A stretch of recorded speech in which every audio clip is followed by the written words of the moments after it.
அனைவருக்கும் வணக்கம். இன்னைக்கு வீடியோவில் என்ன பார்க்க போகிறோம் அப்படின்னா, புரட்டி எடுத்த கனமழை அப்படின்னு தான் சொல்லணும். அந்த வகையில் 2-3 நாட்களாக பெய்த மழையால் நெல்லை, தூத்துக்குடி ஆகிய மாவட்டங்களில் அதி கனமழை இருந்து மக்கள் ரொம்பவே ஒரு பாதிப்புக்கு உள்ளானாங்க அப்படின்னு சொல்லலாம். அந்த நிலையில் தற்போது அந்த இடங்கள்லாம் எப்படி இருக்குது, அது மட்டும் இல்லாமல் குறிப்பிட்டு திருச்செந்தூர் முழுவதும் தண்ணீர் ஆர்ப்பரித்து அந்த திருச்செந்தூர் கோவில் வளாகம் முழுவதும் தண்ணீர் நிரம்பி இருந்த காட்சிகளை நாம் பார்த்துருக்குறோம். ஆனால் தற்போது எப்படி இருக்கிறது அப்படின்னு பார்க்கலாம்.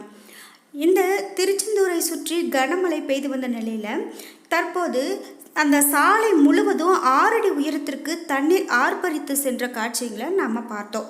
தற்போது அதே சாலையில் வெள்ள நீர் முற்றிலும் வடிந்திருக்கிறது அப்படின்னு சொல்லியிருக்காங்க. இருந்தாலும் போக்குவரத்துக்கு இன்னமுமே சிரமப்பட்டு கொண்டு தான் இருக்காங்க அப்படின்னு சொல்லக்கூடிய சூழ்நிலை இருந்துட்டு வருது.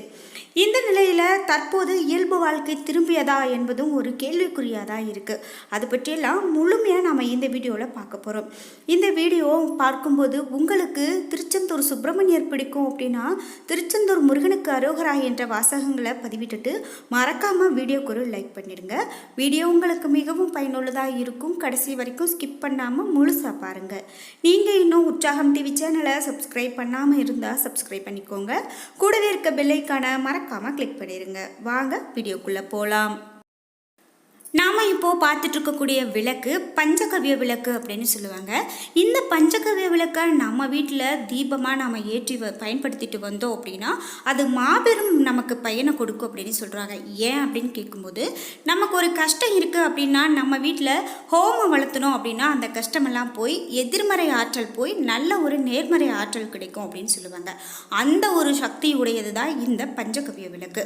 மகாலட்சுமியினுடைய அருளை கொண்டிருக்கக்கூடிய இந்த பஞ்சகவ்ய விளக்கு பசுமாட்டினுடைய 5 மூலப்பொருட்களால் தயாரிக்கப்பட்டது. இந்த விளக்கு உங்களுக்கு வேணும் அப்படின்னா ஸ்கிரீன்ல தெரிகிற இந்த வாட்ஸ்அப் நம்பருக்கு தொடர்பு கொள்ளுங்க. எப்போதுமே திருச்செந்தூர் முருகப்பெருமான் கோவிலில் ஆயிரக்கணக்கான பக்தர்கள் வந்து போகிறது உண்டு. அதிலும் குறிப்பிட்டு சஷ்டி, தைப்பூசம் இது போன்ற விசேஷ நாட்களில் எப்போதும் மக்களுடைய கூட்டம் அலைமோதும் அப்படின்னு சொல்லலாம். ஆனால் தற்போது இந்த 2-3 நாட்களாக பெய்த கனமழையால் பக்தர்கள் அங்கே இருந்த பக்தர்களும் ரொம்பவே பாதிப்புக்கு உள்ளானாங்க அப்படின்னு சொல்லக்கூடிய நிலையில் தற்போது பக்தர்கள் மீட்கப்பட்டிருக்காங்க. இப்போது இயல்பு நிலைக்கு திரும்பி இருந்தாலும் கூட திருச்செந்தூர் கோவில் வெறிச்சோடி இருக்கிறது அப்படிங்கிற செய்தி தான் கிடைக்குது. அதாவது அங்கே இருக்கக்கூடிய மக்கள் கூட தற்போது இன்னும் இயல்பு நிலைக்கு வரலை, இன்னும் அந்த கோவிலுக்கு நிறைய பக்தர்கள் வரலை அப்படின்னு சொல்கிறாங்க. இப்போது வெள்ளம் வடிந்திருக்கிறது அப்படின்னு சொல்லக்கூடிய செய்தி நமக்கு ஒரு நல்ல செய்தியாக இருக்குது அப்படின்னு சொல்லலாம். வெள்ளம் வடிந்தாலும் கூட இன்னும் சீரான நிலையில் மாறவில்லை அப்படின்னு சொல்லலாம்.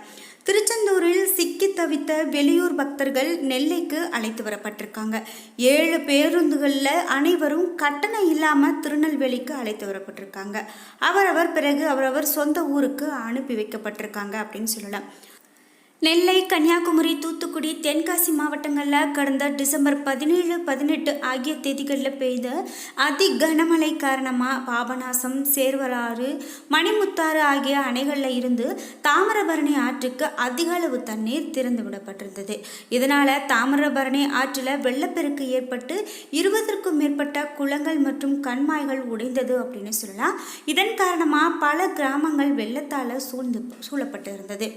இந்த நிலையில திருச்செந்தூர் முருகப்பெருமான் கோவிலையும் வெள்ளம் நீர் சூழ்ந்திருந்தது அப்படின்னு சொல்லலாம். மழைநீர் தேங்கிய இடங்களில் தற்போது படிப்படியாக வடிந்து வருகிறது தண்ணீர். இன்னும் முழுமையாக மழை நீர் வடியவில்லை என்றும் சொல்லப்படுது. இது மட்டும் இல்லாமல் எட்டயபுரம், தூத்துக்குடி சாலைகளில் வாகனங்கள் செல்ல முடியாத அளவுக்கு மழை நீர் தேங்கி இருந்தது அப்படின்னு சொல்கிறாங்க. இந்த வெள்ள நீர் தற்போது முழுமையாக வடிய தொடங்கி இருக்கு. சாலைகளில் இன்னமும் கூட வெள்ள நீரை பார்க்க முடியுது அப்படின்னு சொல்கிறாங்க. பெரும்பாலான கடைகள் திறக்கப்படாததால் பொதுமக்கள் அத்தியாவசிய பொருட்கள் வாங்க முடியாத சூழ்நிலைக்கு தற்போது வந்திருக்காங்க. மழை வெள்ளத்தால் பாதிக்கப்பட்ட இடங்களில் தற்போது குழுக்கள் ஆய்வு செய்து அவர்களுக்கு உதவி செய்யக்கூடிய ஒரு விதமாக இருந்து வருகிறது அப்படின்னு சொல்லலாம்.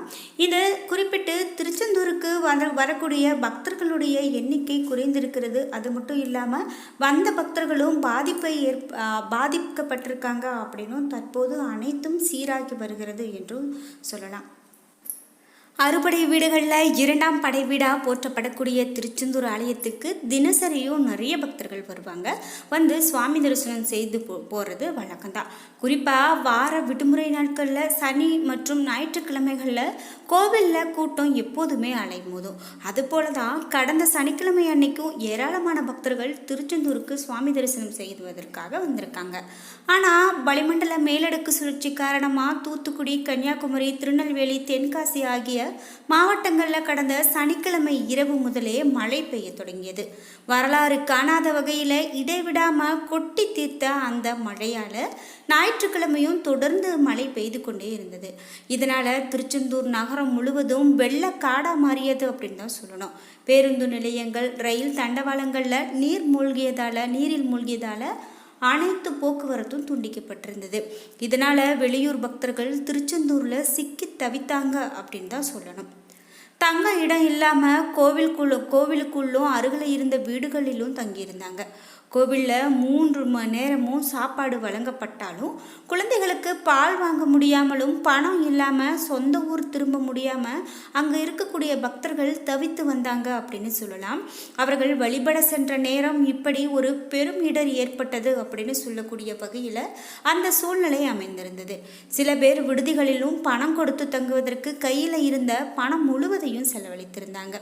இதையடுத்து தாங்கள் சொந்த ஊர் திரும்ப இலவச பேருந்துகளை இயக்க வேண்டும் என வெளியூர் பக்தர்கள் அரசுக்கு கோரிக்கை விடுத்திருந்தாங்க. அவர்களுடைய கோரிக்கையை ஏற்று தமிழக அரசு இது போன்ற நிறைய உதவிகளை அவர்களுக்கு செய்திருக்காங்க அப்படின்னு ஒரு தகவல் இருக்குது. பொதுவாகவே திருச்செந்தூர் கோவிலுக்கு நாம் போயிட்டு வழிபட்டுட்டு வந்தோம் அப்படின்னா நமக்கு எவ்வளவு பெரிய கஷ்டம் இருந்தாலும் தீர்ந்து போகும் அப்படின்னு சொல்லக்கூடிய வகையில் நமக்கு எல்லாமே இருக்கும். இது போன்ற மிகவும் பழமையான கோவில்களில் இல்லாத அதிசயங்களே இல்லை அப்படின்னு சொல்லக்கூடிய வகையில் இந்த திருச்செந்தூர்லேயே நிறைய ஆச்சரியங்கள் இருக்குது அப்படின்னு தான் சொல்லணும். அந்த வகையில் திருச்செந்தூரில் சுனாமி வந்தபோது கூட எந்த ஒரு பாதிப்பும் ஏற்படவில்லை அப்படின்னும் ஒரு தகவல் இருக்குது. அந்த வகையில் கடல் அடிக்கடி உள்வாங்கியது. அதே போல் சுனாமி அலை வந்தப்போ கூட கடல் உள்வாங்கி இருந்தது அப்படின்னும், அது மட்டும் இல்லாமல் சூரசம்ஹாரம் நடைபெறும் போது ஒவ்வொரு முறையும் கடல் உள்வாங்கி பக்தர்களுக்கு அந்த வழியை கொடுக்கும் அப்படின்னு சொல்லுவாங்க. அப்படி இருக்கக்கூடிய சூழ்நிலையில் தான் இப்படி இந்த திருச்செந்தூரில் மழை பொழிவானது மிக பெரும் பாதிப்பை மட்டும் இல்லாமல் மிக பெரும் ஒரு தாக்கத்தை ஏற்படுத்தி கொடுத்துருக்கு அப்படின்னு சொல்லணும். அங்கே வந்த பக்தர்களுக்கு இப்படியாக ஒரு விஷயங்கள் நடந்தது நிறைய நம்ம சமூக வலைதளங்களில் வைரலாக போயிட்டுருக்கக்கூடியதை பார்த்துட்ருக்கோம். திருச்செந்தூர் முருகப்பெருமான் கோவில் அறுபடை வீடுகளில் இரண்டாம் படை வீடு அப்படின்னு போற்றக்கூடிய சுப்பிரமணியர் ஆலயம். சூரபத்மனை போரில் வென்ற செந்தில் நின்று சிரிக்கும் கோவில் இதுதான். அதாவது ஐப்பசி மாதம் இங்கு நடக்கக்கூடிய சூரசம்ஹாரம் திருவிழாவானது ரொம்பவே பிரபலமானது. இது மட்டும் இல்லாமல் ஆவணி திருவிழா மற்றும் மாசி திருவிழா ஆகியவை இங்கு ரொம்ப புகழ்பெற்றது. குறிப்பிட்டு நம்ம இந்த திருச்செந்தூரை பற்றி பார்க்கணும் அப்படின்னா அங்கே இருக்கக்கூடிய நாழிக்கிணறு தீர்த்தம் என்பது ரொம்ப ரொம்ப சிறப்பானது. கடலுக்கு மிக அருகில் இருந்தாலும் கூட இந்த தீர்த்தம் அப்படிங்கிறது ரொம்பவே சுவையானதாக இருக்குமா. அந்த வகையில் அந்த நாழிக்கிணத்துல கூட நீர் பொங்கி வழிந்ததை நம்மளால் பார்க்க முடிந்தது அப்படின்னு சொல்கிறாங்க. அதாவது சாதாரணமாக இருக்கக்கூடிய ஒரு சிறு கிணறு போல தான் அந்த நாழிக்கிணறு இருக்கும். சிறு அளவில் தான் இருக்கும். ஆனால் தற்போது அந்த நாழிக்கிணறே மூடும் அளவிற்கு அங்கு நாழிக்கிணறு தெரியாத அளவிற்கு நீர் பொங்கியது அப்படின்னு ஒரு தகவல் சொல்லப்படுது. இப்படி திருச்செந்தூரில் நிறைய மாற்றங்கள் ஏற்பட்டு இருக்கிறது அப்படின்னு சொல்லலாம். திருச்செந்தூர் முருகப்பெருமானுடைய கோவில் பற்றி பார்க்கும்போது ராஜகோபுரத்துக்கு மேலை கோபுரம் என்று இன்னொரு பெயர் இருக்குது. மேற்கு திசையில் இருக்கக்கூடிய இந்த பெயர் ஏற்பட்டது அப்படின்னு சொல்லுவாங்க. மேலும் திருச்செந்தூர் கோவிலில் இருக்கக்கூடிய சண்முக விலாசம் என்னும் மண்டபம் 120 அடி உயரமும் 60 அடி அகலமும் கொண்டது. 124 தூண்கள் இதை தாங்குது.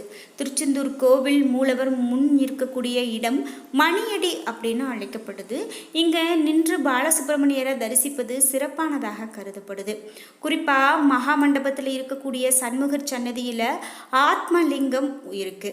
மறக்காம அந்த லிங்கத்தையும் வழிபட வேண்டும் அப்படின்னு சொல்லுவாங்க. திருச்செந்தூர் கோவிலில் மொத்தமாக 24 தீர்த்தங்கள் இருக்குது. அவற்றில் நாழிக்கிணறு, வதனாரம்ப தீர்த்தம் இவையெல்லாம் ரொம்ப முக்கியமான தீர்த்தங்கள் அப்படின்னு சொல்லலாம். குறிப்பிட்டு திருச்செந்தூர் கோவில் திருப்பணிக்காக மௌன சுவாமி, காசிநாத சுவாமி, ஆறுமுக சுவாமி இந்த மூவரும் தங்களுடைய வாழ்நாளை அர்ப்பணித்திருக்காங்க. அவர்களுடைய சமாதி நாழிக்கிணறு அருகே அமைக்கப்பட்டிருக்கு. முருகனை நினைத்து தியானம் இருக்க விரும்புகிறவங்க வள்ளிக்குகை அருகில் இருக்கக்கூடிய தியான மண்டபத்தை பயன்படுத்திக்கலாம் அப்படிங்கிறது தான் ஐதீகம். இப்படியாக திருச்செந்தூர் கோவில் பற்றிய நிறைய விஷயங்கள் போயிட்டு இருக்கக்கூடிய நிலையில் இந்த மழை வெள்ளம் வந்து இது போன்ற பாதிப்புகளை ஏற்படுத்தி இருக்கு அப்படின்னு தான் சொல்லணும். என்ன நண்பர்களே, இன்றைக்கி வீடியோவில் திருச்செந்தூர் கோவில் பற்றிய நம்ம நிறைய தகவல்களை தெரிஞ்சுக்கிட்டோம். இந்த வீடியோ உங்களுக்கு மிகவும் பயனுள்ளதாக இருந்திருக்கும். வீடியோ உங்களுக்கு பிடிச்சிருந்தா லைக் பண்ணுங்கள், ஷேர் பண்ணுங்கள், கமெண்ட் பண்ணுங்கள். நீங்கள் இன்னும் உற்சாகம் டிவி சேனலை சப்ஸ்கிரைப் பண்ணாமல் இருந்தால் சப்ஸ்கிரைப் பண்ணிக்கோங்க. கூடவே இருக்க பெல் ஐக்கானை மறக்காமல் கிளிக் பண்ணிடுங்க. நன்றி வியூவர்ஸ்.